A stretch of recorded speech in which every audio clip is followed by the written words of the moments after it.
अच्छा चलो मैं वो बनाता हूँ, मैं भेजता हूँ जैसे मुझे मिलता है, ठीक है।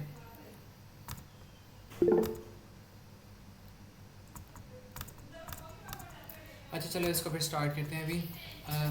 यहाँ पे वो हमें क्या कह रहा है कि a programmer is developing an algorithm to solve a problem, part of the algorithm would be appropriate to implement as a subroutine. मतलब वो कह रहा है आधा जो पार्ट है ना सब प्रॉब्लम का, वो आप इम्प्लीमेंट कर लो एज अ सब रूटीन, प्रोसीजर और फंक्शन। वो कह रहे हैं two reasons why the programmer may decide to use a subroutine. तो सब रूटीन हम क्यों यूज़ करते हैं? सब रूटीन हम तब यूज़ करते हैं कि हमारे पास कोड जो है तो होता है वो ईजी टू राइट हो जाता है, और रिपीटेड टास्क के लिए हम यूज़ करते हैं, टास्क को सेव करता है, कॉम्प्लेक्सिटी रिड्यूस करता है, ठीक है, और टेस्टिंग आसान हो जाती है। तो यहाँ पे आप लिख सकते हो कि टेस्टिंग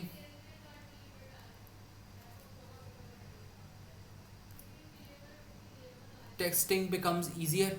फिर आप यहाँ पे कह सकते हो रिड्यूसेस कॉम्प्लेक्सिटी, कॉम्प्लेक्सिटी को रिड्यूस कर देता है। तो यहाँ पर आप कह दो रिड्यूसेस कॉम्प्लेक्सिटी, और use for the repetitive codes reduces repetition, या आप कह दो रेपिटेशन, इसलिए आपका यूज़ करते हो, आप ये यूज़ करते हो।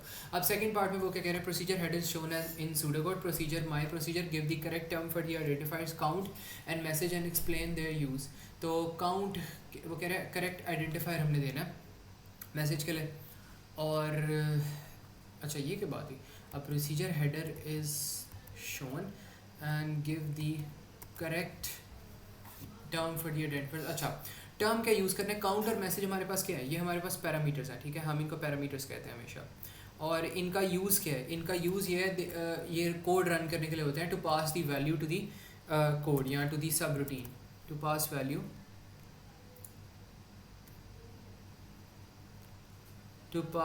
To procedures. प्रोसीजर्स को वैल्यू पास करने के लिए ये यहाँ पर यूज़ होती है, ठीक है। तो ये हमारे पास बेसिक्स ही यहाँ पे उन्होंने बता दी है, help.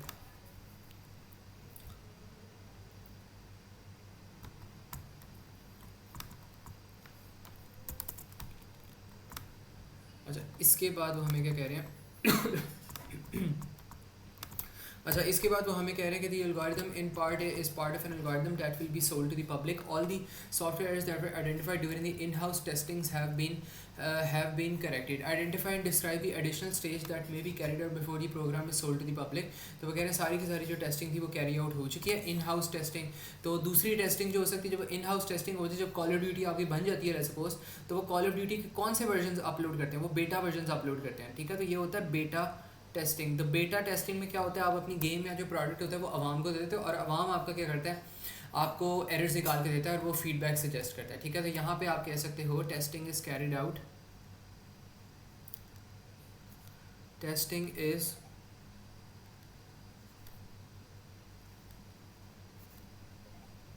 carried out by a small group of people, they use the product and give feedback, they also report any bugs, ठीक है। तो कोई भी रिपोर्ट्स आ रहे थे वो उनको भी क्या कर रहे थे, उनको भी वो कर रहे होते हैं, रिपोर्ट कर देते होते हैं। तो ये बस यहाँ पे होता है। और यहाँ पे आप कह सकते हो potential users will have feedback, यहाँ सजेशंस आर आइडेंटिफाइड, सजेशंस आप कह सकते हो आइडेंटिफाइड हो सकती हैं, रिकमेंडेशंस आर आइडेंटिफाइड। तो आप कह दो कि सजेशंस आर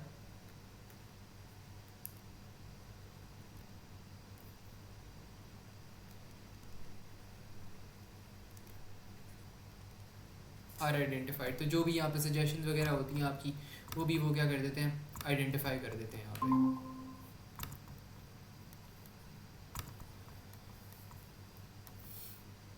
अच्छा ये चीज़ होगी। इसके बाद आपके पास ये वाला कोड आ रही है, तो मतलब नहायत आसान है।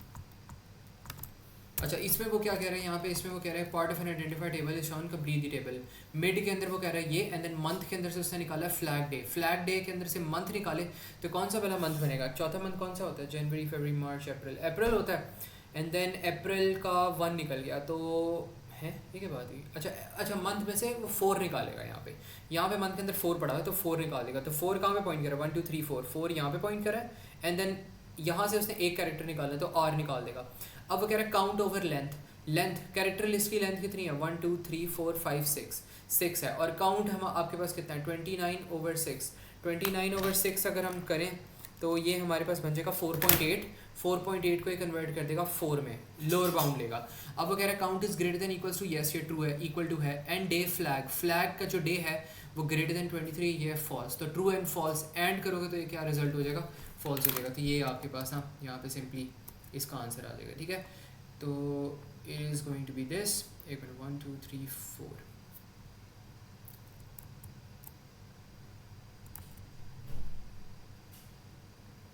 यहाँ पे कुछ गड़बड़ लग रही है मुझे।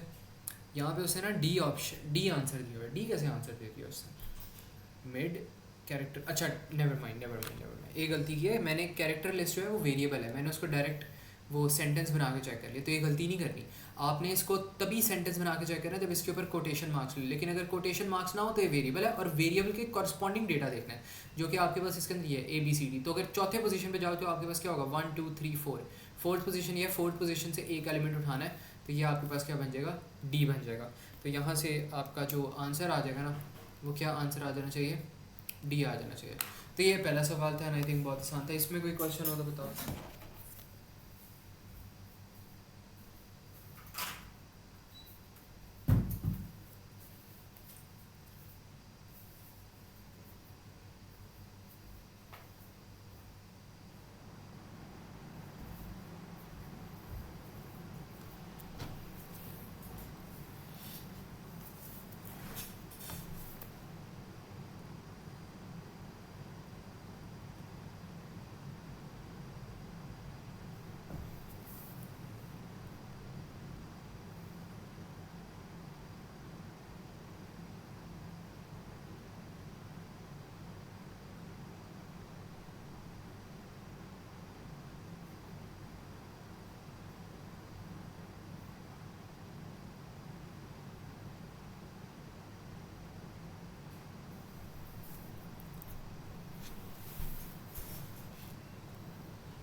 अच्छा ये चीज़ होगी हमारे पास। इसके बाद हम देखते हैं सेकंड क्वेश्चन में वो क्या कह रहा है।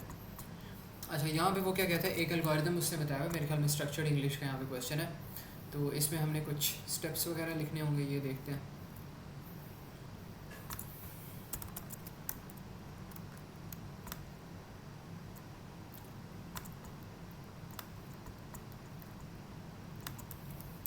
अच्छा यहाँ पे वो हमें क्या कह रहे हैं, an algorithm will process data from a test taken by a group of the students. The algorithm will prompt and input the name and the test marks for each of the 35 students. The algorithm will add the names of all students with a test mark of less than 20 to an existing text file support list.txt which already contains the data from the other group's test. तो मेरी बात सुनो कि अगर आपके पास एक file है जिसके अंदर ऑलरेडी बच्चों के नाम पड़े हुए हैं और आपने उसके अंदर औरों के नाम ऐड करने हैं, तो आप क्या चीज़ यूज़ करोगे? आप राइट फाइल यूज़ करोगे या पेंट फाइल यूज़ करोगे? बताओ जल्दी बताओ।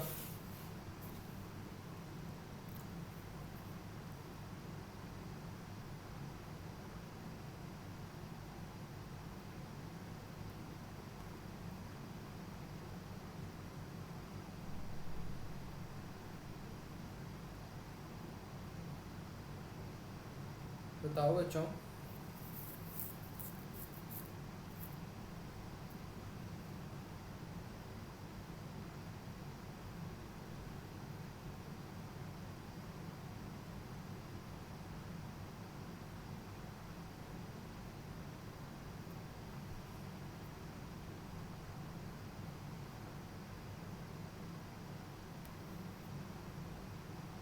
Sir end of file.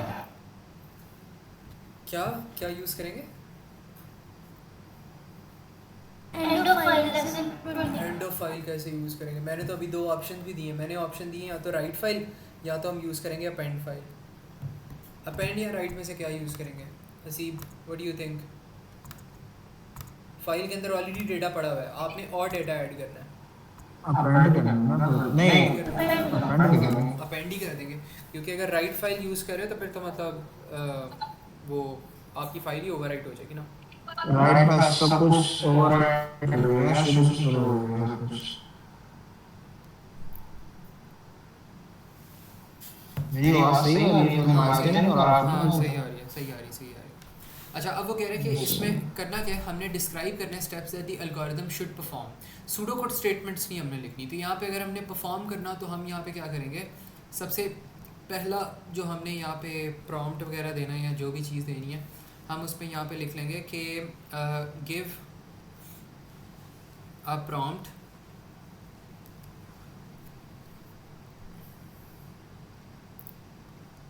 to input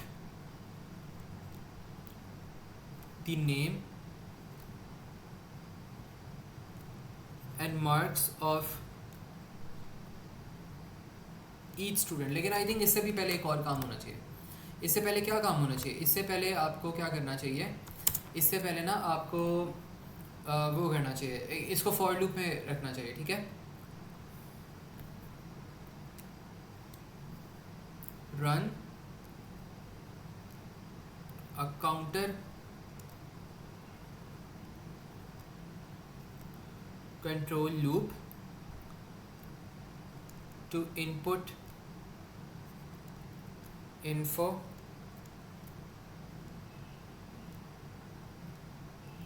of 35 students, ठीक है, ये चीज़ होगी।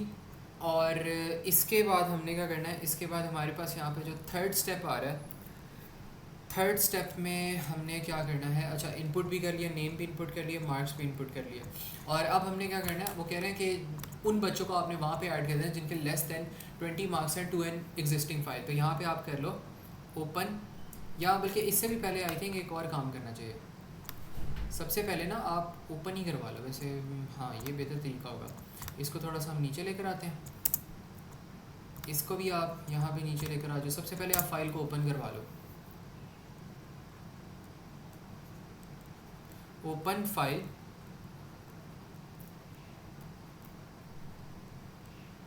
इन अपेंड मोड।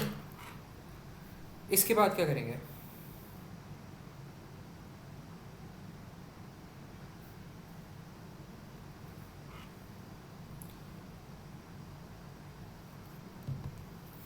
इसके बाद हमारे पास आएगा फोर्थ स्टेप में हमने क्या करना है कि check if the marks are less than 20 and add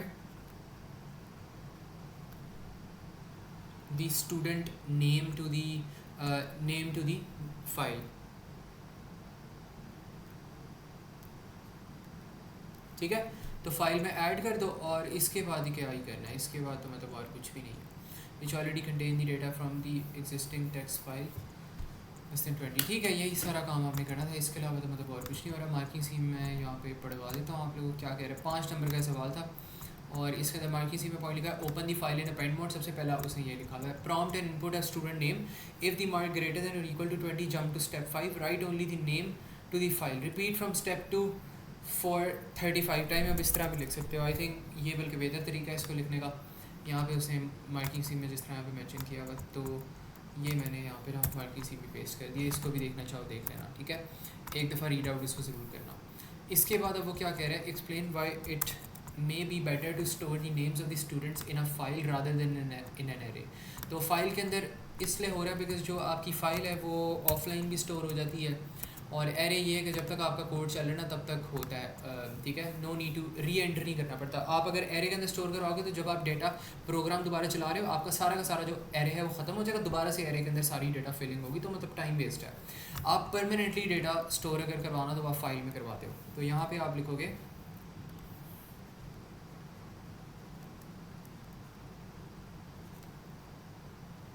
data stored in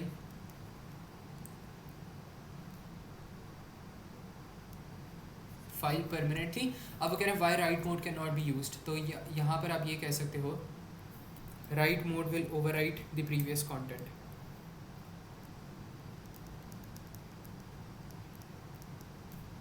mode overrides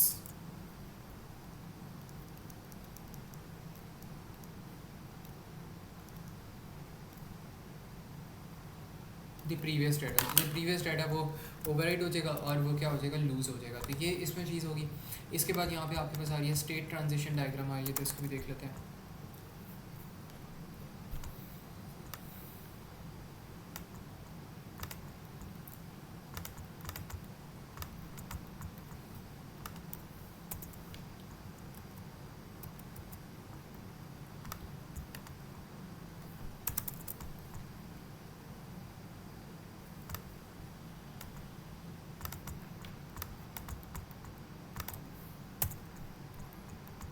अच्छा, इसमें वो अब क्या कह रहे हैं कि ये आपके पास है एक स्टेट ट्रांजिशन डायग्राम। यहाँ पे उन्होंने हैश हैश डाला, मतलब एम्प्टी है, क्योंकि नेक्स्ट स्टेट आपके पास S1 से स्टार्ट हो रही है, कोई भी इनपुट आउटपुट नहीं आ रही। अब अगर इनपुट A आपके पास आ रही है तो आपके पास आउटपुट क्या आएगी, कॉरस्पॉन्डिंग आउटपुट X आएगी।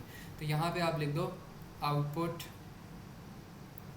X, और आउटपुट X के बाद नेक्स्ट स्टेट क्या है, S2 है, ठीक है, S2 आ गई।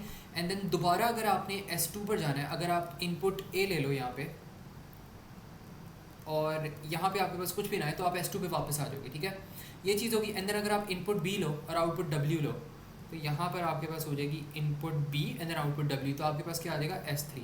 देखो आप S2 पे थे, S2 के बाद input W and then output W, तो आपके पास S3 आ गया। एंड देन S3 के बाद अगर आप इनपुट B लोगे तो आपके पास दोबारा S3 आ जाएगा। तो बल्कि यहाँ पे लेकिन इनपुट B नहीं हो रहा है, यहाँ पे आउटपुट W हो रहा है। तो आउटपुट W का मतलब है आप यहाँ पे जा रहे हो, तो यहाँ पे जाओगे तो आपके पास स्टेट क्या आ रही है, S4, एंड देन इनपुट क्या आ रही है, इनपुट A।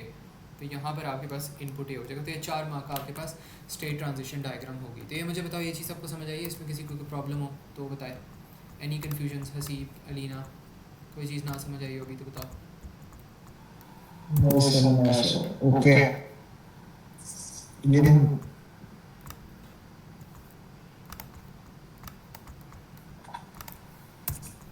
ओके अच्छा, अब यहाँ पे वो हमें क्या कह रहे हैं, a stack is used in a program to store the data which needs to be accessed in several modules. A stack is an example of an entity. Identify one other example of an entity and describe its main features.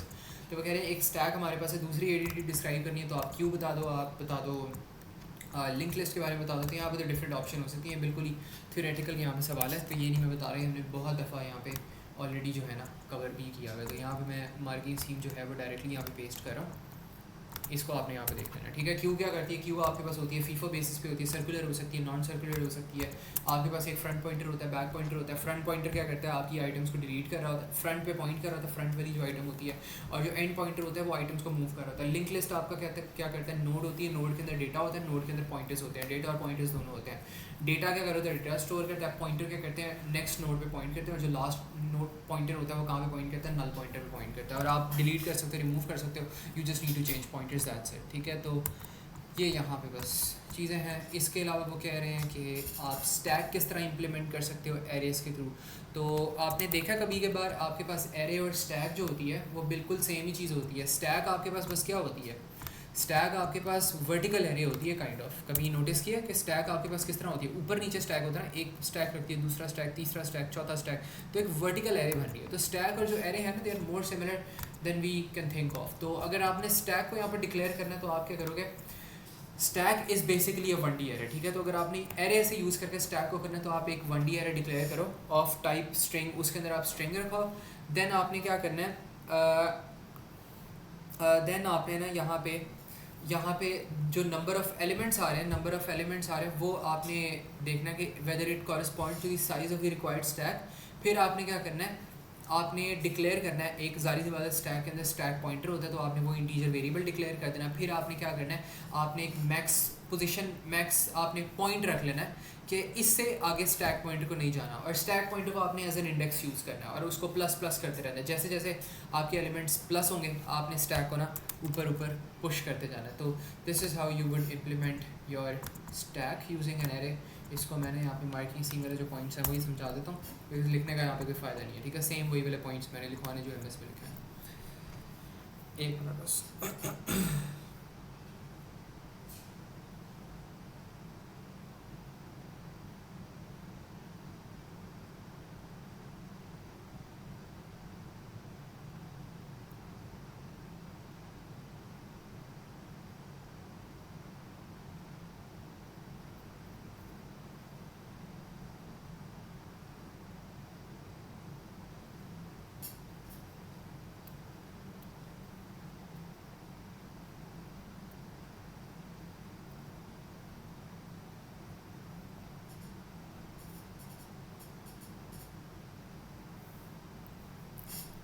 अच्छा, इसमें देखो वो क्या कह रहे हैं कि declare a 1D array of data type string. तो एक 1D एरे बना लिया आपके पास वर्टिकल, वो आपके पास एक स्ट्रक्चर बन जाएगा। फिर क्या करना है, number of the elements in that array correspond to the size of the required stack.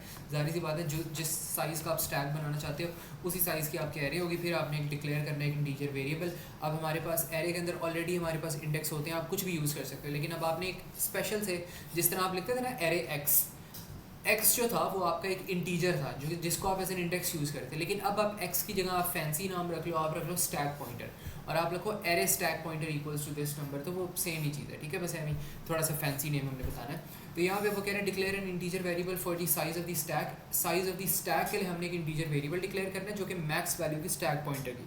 मतलब जाहिर सी बात है, आपने ये भी तो मेक श्योर करना है कि स्टैक पॉइंटर के बाहर ना भाग जाए। मतलब आप जब फॉर वाला लूप लगाते थे 1D एरेस के लिए, तो आप for x equals to 1 to array का साइज़ तक लगाते थे। तो जितना एरे का साइज़ है वही आपके पास स्टैक पॉइंटर की मैक्सिमम वैल्यू होगी। तो कोई भी फॉर लूप वाइल लूप लगाना है तो आप इसी तरह लगाओगे स्टैक पॉइंटर को, तब तक प्लस करोगे जब तक मैक्स ना रीच हो जाए।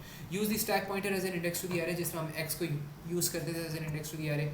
Pointers and variables initialized to indicate empty stack. Store each item on the stack as one array element and attempt to describe push and pop operation. Push and pop routines need to check for fully or empty condition, ठीक है। तो ये मतलब उन्होंने extra यहाँ पे चीज़ें लिखी है। 5 नंबर के सवाल है, जो यहाँ पे लॉजिक आ रही है वो आपने यहाँ पे बतानी है। इसमें किसी को कोई चीज़ ना समझ आए तो मुझसे पूछ ले, मैं एक्सप्लेन कर देता हूँ, वरना फिर हम आगे चलते हैं।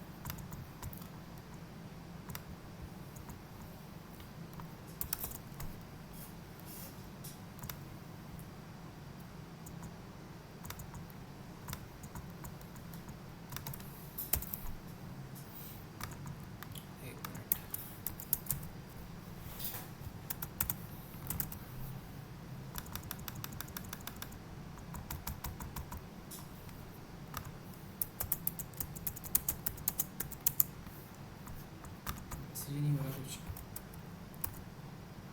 अच्छा, ये चीज़ होगी हमारे पास। इसके बाद हमारे पास आ रहे हैं स्टैक पॉइंटर के ऑपरेशन आ रहे हैं। ये उन्होंने 5 नंबर के यहाँ पे ऑपरेशन दिया, तो this should be easy as well I suppose. करते हैं इसको। अच्छा, यहाँ पे वो हमें क्या कह रहा है कि आपके पास क्या करना है, completely diagram to show the state of the stack after each group of operation has been performed, include the current stack pointer after each group. तो वो कह रहा है कि इनिशियल स्टेट आपके पास ये है। अब इसके बाद हमने क्या करना है, ग्रुप 1 के अंदर पुश डी करना है, पुश ई करना है। तो पुश डी और ई करोगे तो क्या होगा, यहाँ पे आपके पास आ जाएगा पहले हमारे पास डी आया था तो डी यहाँ पर आएगा, स्टैक पॉइंटर यहाँ पर जाएगा, एंड देन आपके पास ई आएगा तो आपके पास जो स्टैक पॉइंटर है वो फिर कहाँ पे चला जाएगा, यहाँ पर चला जाएगा।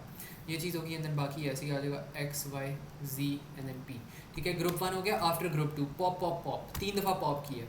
तो सबसे पहले जब आप पॉप करोगे आपके पास ई गायब होगा और आपके पास स्टैक पॉइंटर यहाँ पर आ जाएगा। पहले हम यहाँ पे इसको बना लेते हैं E D X Y Z P. पहले स्टैक पॉइंटर यहाँ पे था, पॉप हो गए वो यहाँ पर आ जाएगा, फिर दोबारा पॉप हो गए वो यहाँ पर आएगा।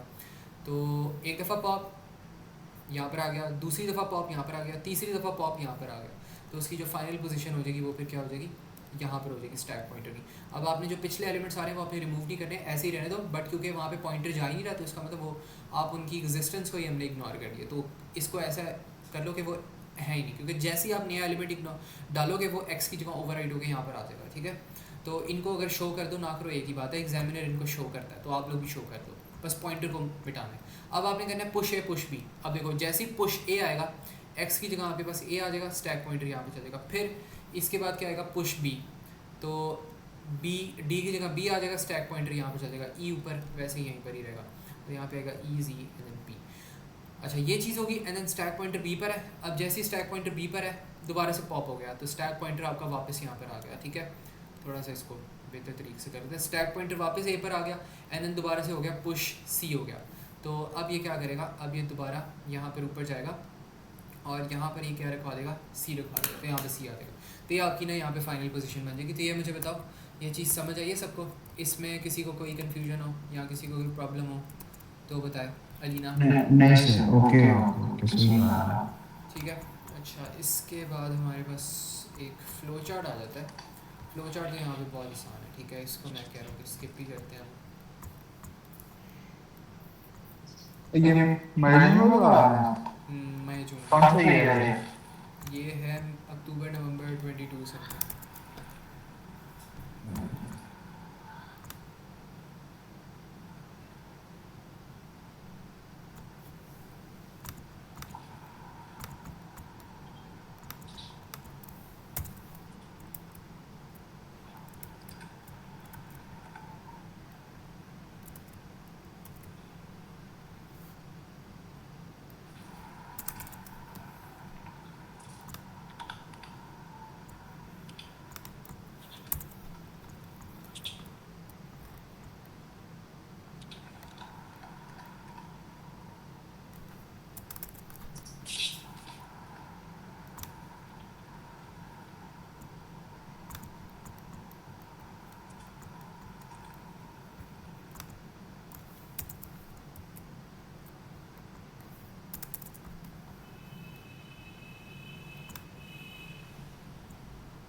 अच्छा, इसमें वो क्या कह रहे हैं कि write the equivalent pseudocode for the algorithm represented by the flow chart. Flow chart पढ़ना है और इसके कॉरस्पॉन्डिंग जो सूडोकोड आ रहा है वो बनाना। तो यहाँ पे सबसे पहले इनपुट यूज़र आईडी, फिर हम क्या कर रहे हैं, एवरेज के अंदर हम सेट करें गेट एवरेज यूज़र आईडी। अच्छा, यूज़र आईडी की गेट एवरेज, ये मेरे ख्याल में कोई, अच्छा ये देखो, ये जो डबल यहाँ पे सिग्नल्स आ रही हैं क्या रिप्रेजेंट कर रहे हैं, ये रिप्रेजेंट कर रहे हैं फंक्शंस रिप्रेजेंट कर रहे हैं, ठीक है। तो ये जो यहाँ पे ये चीज़ है ना, यहाँ पे ये वाली चीज़ होगी, इट रिप्रेजेंट अ फंक्शन और अ प्रोसीजर। तो प्रॉबेबली यहाँ पे क्या हो रहा है कि आपके पास जो गेट एवरेज है ना, गेट एवरेज, मेरा जो यहाँ पे गेस है वो ये है कि get average is the name of a function और प्रोसीजर। और ये बल्कि फ़ंक्शन होगा। फ़ंक्शन भला क्यों होगा ये, बिकॉज अगर आप यहाँ पे गौर करो तो यहाँ पे वो कह रहे हैं set average to get average. तो इसका मतलब गेट एवरेज कुछ रिटर्न करेगा तो यहाँ पे एवरेज सेट होगी ना। तो इस वजह से ये जो गेट एवरेज है this is actually a function, ये कुछ रिटर्न कर रहा है। और ये मेरे ख्याल में क्या कर रहा है, यूज़र आईडी लेता है, यूज़र आईडी का जो एवरेज है वो रिटर्न कर देता है। आई थिंक जो भी उसके एवरेज मार्क्स आ रहे होंगे शायद वो रिटर्न कर देगा, मुझे नहीं पता क्या हो रहा है, ठीक है, इसको पूरा कोड पढ़ के ही समझ आएगा। अब वगैरह set total to 0, set index to 4। अगर इंडेक्स 7 से कम है तो हमने जाना है येस में, और फिर हमने क्या करना है, लास्ट के अंदर हमने सेम मंथ, कोई एरे होगा, सेम मंथ इंडेक्स हमने प्लेस कर देना है लास्ट के अंदर, सेम मंथ इंडेक्स। अगर एवरेज हमारे पास लास्ट से भी ज़्यादा है, मतलब आई थिंक हमारे पास जो लास्ट मंथ की एवरेज है उससे भी ज़्यादा है, देन हमने क्या करना है, add average to total. Else हमने क्या करना है, नो में जाना है और हमने यहाँ पे लिखना है ऐड लास्ट टू टोटल। ये थोड़ा सा मुश्किल है, हमने कर देना है लास्ट के अंदर add last to total, total के अंदर हमने लास्ट डाल देना है, वरना हमने क्या करना है, इंडेक्स के अंदर 1 करना है एंड देन हमने अपडेट कर देना user ID and then total, अगर ये 7 से ग्रेटर हो गया तो क्या हो सकता है इसमें। आई थिंक इसमें हमारे पास सबसे पहले तो हमने लिख देना है input user ID, set average to get average and then total के अंदर ये, इसके अंदर ये। अब हमारे पास यहाँ पे वाइल लूप आता है, वाइल लूप में हमने चेक करना है while index is less than this, then हमने करना है येस में आके set last to same month index. वैसे मुझे समझ नहीं आ रही क्या हो रहा है इस कोड के अंदर, बट चलो वो बात की बात है, पहले इसको हम लिखते हैं इनपुट यूज़र आईडी और ये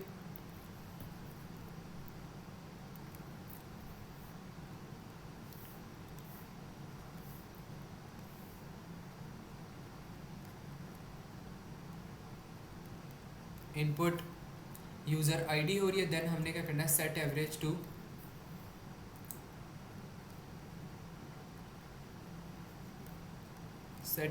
टू गेट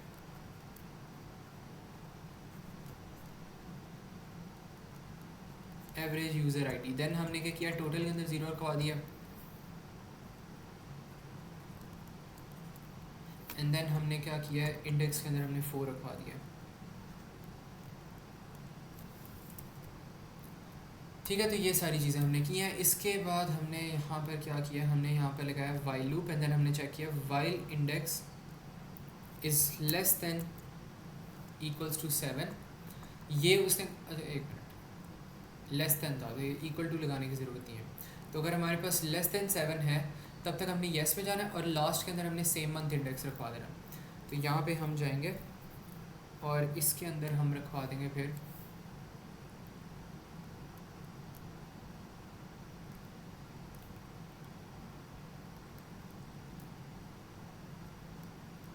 यहाँ पे रखवाएंगे same month and then index. और इसके बाद हमारे पास आएगा, हम दोबारा से चेक करेंगे इज़ एवरेज। इज़ जो है ना ये इफ़ कंडीशन है, तो हम चेक करेंगे if average is greater than last.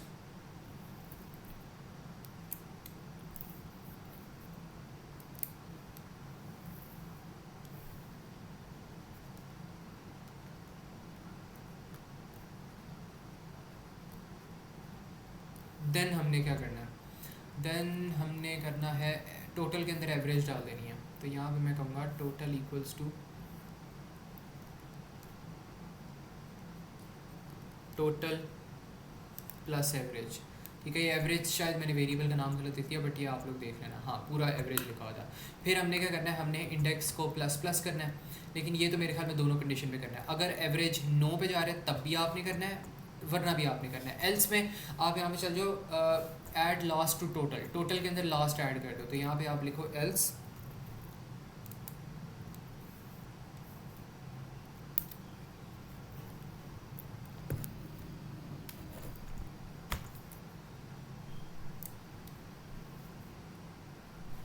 तो यहाँ पे आपने क्या लिखना है, आपने लिखना है एल्स एंड देन इसके बाद क्या था, total equals to total plus last and then end if. और इसके बाद हमारे पास यहाँ पर क्या आ जाएगा, एक मिनट, टोटल भी चला गया, देन प्लस कर देना है हमने बस इंडेक्स को। तो यहाँ पर बस लिख दो index equals to index plus 1। ये चीज़ होगी इसके अंदर। और तो क्या यार है, हाँ ये वाला नोट था, अगर वाइल लूप एंड हो गया तो अपडेट कर दो बस। तो वाइल लूप को एंड करवाओ और बस खलास, वाइल लूप को एंड किया एंड देन यहाँ पे कर दिया अपडेट।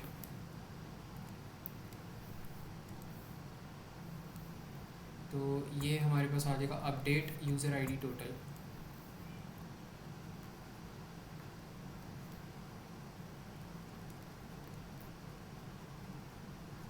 ठीक है, तो ये हमारे पास हो जाएगा। अब वगैरह give the name of the iterative construct in the flow chart. Iterative concept हमारे पास क्या है, लूप्स होते हैं हमारे पास, जो कि यहाँ पे प्री कंडीशन या काउंटर कंट्रोल लूप है। यहाँ पे आप लिख लो प्री कंडीशन लूप लिख लो, बिकॉज मुझे तो प्री कंडीशन ही लग रहा है।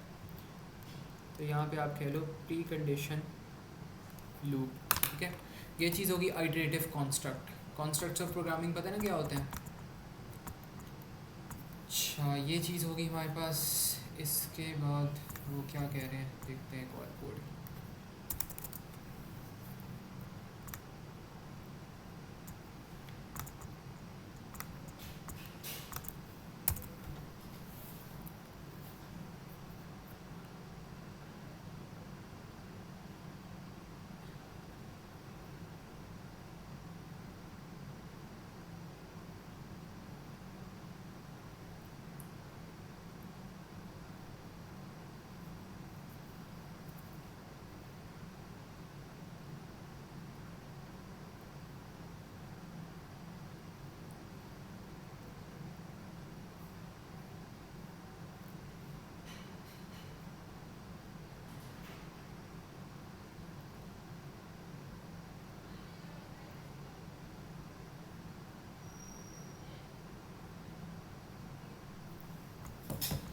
अच्छा, ये चीज़ होगी हमारे पास। इसके बाद हमारे पास आ जाएगा नीचे वाला कोड, इसको देखते हैं।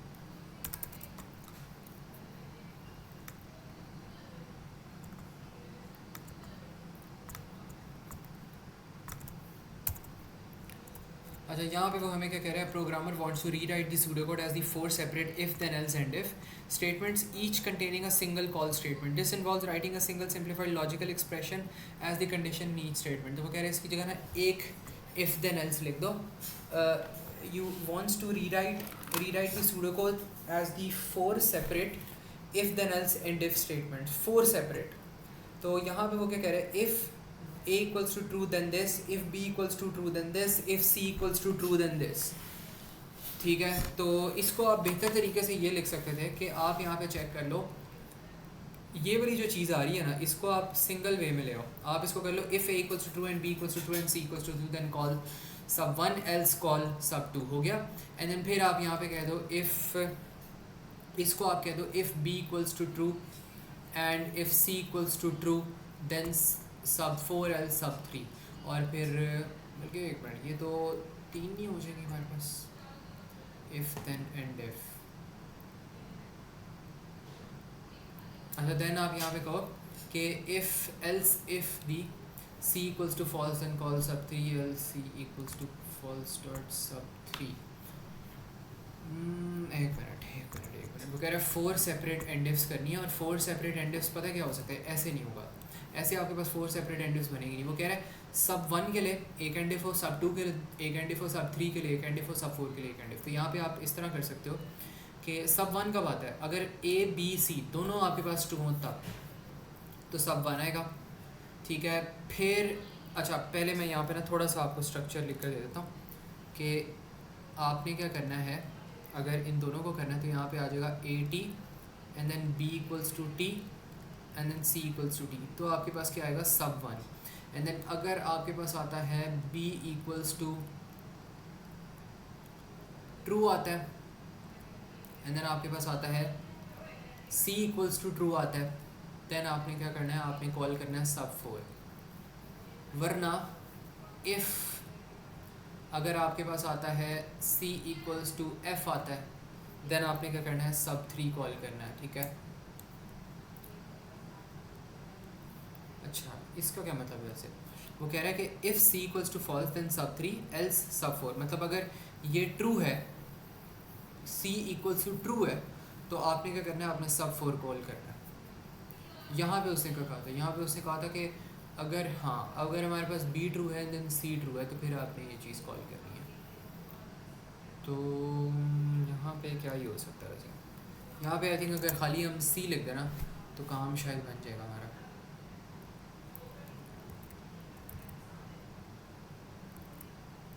if c equals to t and और यहाँ पे उसे क्या है, b भी ट्रू होना चाहिए, c भी ट्रू होना चाहिए, सब 4 चल जाएगा.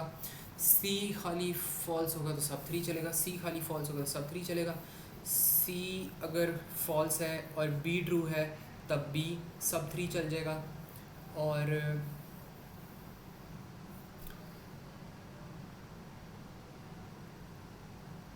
व्हाट इफ़ के a अगर ट्रू है. अच्छा एक मिनट, यहाँ मैंने थोड़ा सा मैं भी कंफ्यूज हो गया, ये थोड़ा सा अजीब व गरीब से उसने यहाँ पे कंडीशन लिखी है. उसने कहा इफ़ के बाद सबसे पहला जो एंड इफ है ना वो यहाँ पर आ रहा है. ठीक है, और फिर उसने यहाँ पे लिखा है ये वाली इफ़ आई है, ये है इफ़ एंड देन ये है इसका एल्स. ये आपके पास एक इफ़ है, ये इसका एल्स है. ठीक है, ये चीज़ होगी. ये वाला इफ़ कहाँ पर जा रहा है, ये हो गया इसका एंड इफ़, देन ये हो गया इसका एंड इफ. ठीक है, और फिर इसके बाद हमारे पास आता है ये आता है, देन ये हो जाएगा, देन ये हो जाएगा. ठीक है, एंड देन हमारे पास आएगा ये. अच्छा यहाँ पे वो क्या कह रहा है कि अगर तो हमारे पास a इक्वल्स टू ट्रू आ रहा है तो हमने ये वाली पोर्शन एग्जीक्यूट करना है. अगर a हमारे पास ट्रू नहीं है, मतलब a फॉल्स आ रहा है, तो इसका मतलब अगर a फॉल्स आ रहा है और हमारे पास b ट्रू आ रहा है और हमारे पास c ट्रू आ रहा है, तब हमने सब 4 को कॉल करना है. तो इसका मतलब है b भी ट्रू होना चाहिए, c भी ट्रू होना चाहिए, और हमारे पास जो a साहिब हैं वो भी हमारे पास क्या होने चाहिए, वो नॉट ट्रू होने चाहिए. ठीक है, तो फिर हमारे पास यहाँ पे ना सब 4 आएगा फाइनली. और एक और चीज़ यहाँ पे हम ये देख सकते हैं कि अगर लेट्स सपोज हमारे पास एल्स में हम जाते हैं, एल्स में हमारे पास क्या, अच्छा ये कहीं लॉस तो नहीं हो रहा है इसमें, ये वाली चीज़ में तो देखो यहाँ पे मैंने बताया था आपको सब 4 के लिए भी खाली सब वन के लिए तो समझ आ गया, अगर सब वन पे जाना है तो आपका ए भी ट्रू होना चाहिए, बी भी ट्रू, सी भी ट्रू, वरना सब वन के यहाँ ही नहीं रहा। तो इसके लिए तो ये कंडीशन बन गई, एक कंडीशन हमने यहाँ पे डिराइव कर लिया। अब अगर सब 4 के लिए मैं देखूँ तो सब 4 के लिए वो यहाँ पे कह रहे हैं कि अगर तो आपके पास एल्स में जा रहा है ना, if A equals to true की एल्स कंडीशन में जाना है, मतलब नॉट ट्रू पे जाना है। अगर ए नॉट ट्रू है एंड देन बी ट्रू है एंड देन सी ट्रू है तो फिर सब 4 आ रहा है, ठीक है। लेकिन वो हमें साथ ये भी कह रहा है कि अगर हमारे पास ए, ये जो नीचे वाला पोर्शन है ना, ये सारा नॉट ट्रू वाला पोर्शन चल रहा है, ये तभी पोर्शन चलेगा जब ए हमारा ट्रू नहीं होगा, ये ग्रीन वाला पोर्शन। तो ये ए इक्वल्स टू नॉट ट्रू वाला पोर्शन है, ए इक्वल्स टू नॉट ट्रू। तो जब नॉट ट्रू होगा तभी हम यहाँ पर आएंगे। तो वो कह रहे हैं कि अगर आपके पास यहाँ पे एल्स में भी अगर हम आ जाए तो एल्स भी नॉट ट्रू में चलता है, तो A not true and C false, then हमारे पास नहीं बल्कि A not true and then C not false, फिर हमारे पास आप यहाँ पर आएगा सब 4। तो इसका मतलब A not true and then C true, तब भी हमारे पास आ जाए। तो यहाँ पे बी इक्वल्स टू जो टी है ना, इसकी ज़रूरत है ही नहीं, ऑल्दो हमारे पास अगर बी इक्वल्स टू 2 होगा तब आ जाएगा। लेकिन इस स्टेटमेंट से पता लग रहा है अगर हमारे पास बी इक्वल्स टू 2 ना भी हो ना, तो वो एल्स कंडीशन में भी हमारे पास यहाँ पे सब 4 चल रहा है। तो इसके लिए कंडीशन आपके पास ना ये बन जाएगी सब 4 के लिए। अब अगर हम देखें सब 3 के लिए, सब 3 कब कब आ रहा है, सब 3 आपके पास नॉट ट्रू वाली कंडीशन में ही आता है। तो इसमें एक तो कंडीशन आपके पास ये बन जाएगी कि जो ए आपके पास है ना वो नॉट ट्रू होना चाहिए, एंड देन सब 3 आपका कब आता है, जब सी आपका एल्स में जाए, ट्रू वाला जो सी है वो एल्स में जाए, मतलब नॉट ट्रू यहाँ पर हो। तो यहाँ पर आपके पास हो नॉट ट्रू, ठीक है। तो यहाँ पर आप लिख दो नॉट ट्रू, नॉट ट्रू वाले केस में चलेगा, ठीक है। तो यहाँ आप यहाँ पे कह सकते हो हाँ सही है, बल्कि तभी चलेगा। और ये चल जाता है if B equals to true वाले पोर्शन में भी ये चल रहा है sub 3, if B equals to true के एल्स पोर्शन में भी चल रहा है, मतलब बी मैटर नहीं करता क्या आ रहा है। तो ये इसकी जो स्टेटमेंट है वो सिंप्लीफाइड ही हो जाएगी। ये चीज़ हो गया सब 3, सब 4, सब 1 एंड देन सब 2 के लिए हमने करना है। सब 2 देखो कहाँ कहाँ पर आता है, सब 2 को अगर देखोगे ना यहाँ पे तो वो खाली ए ट्रू वाली कंडीशन में चलता है, तो ए ट्रू लाजिम है, इस पर होना चाहिए। फिर वो कह रहा है कि अगर हमारे पास बी इक्वल्स टू ट्रू है ना, हाँ बी इक्वल्स टू ट्रू भी होना चाहिए बिकॉज उसी वाले पोर्शन के नीचे आ रहा है।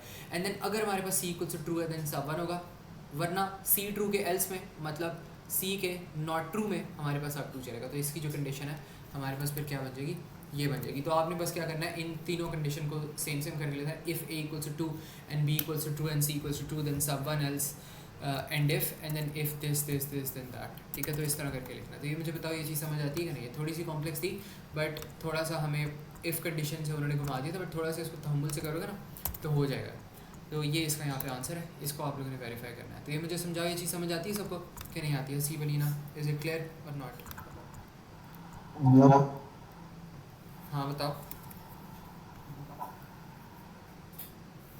ठीक है चलो फिर ऐसा करते हैं, आज अभी इस पेपर को यहाँ पे क्लोज करते हैं। हमारा 6 सूडो कोडिंग वाली पार्ट रह गया, वो फिर हम ना कल करेंगे। आज ज़रा इंग्लिश के बच्चों का कल पेपर है,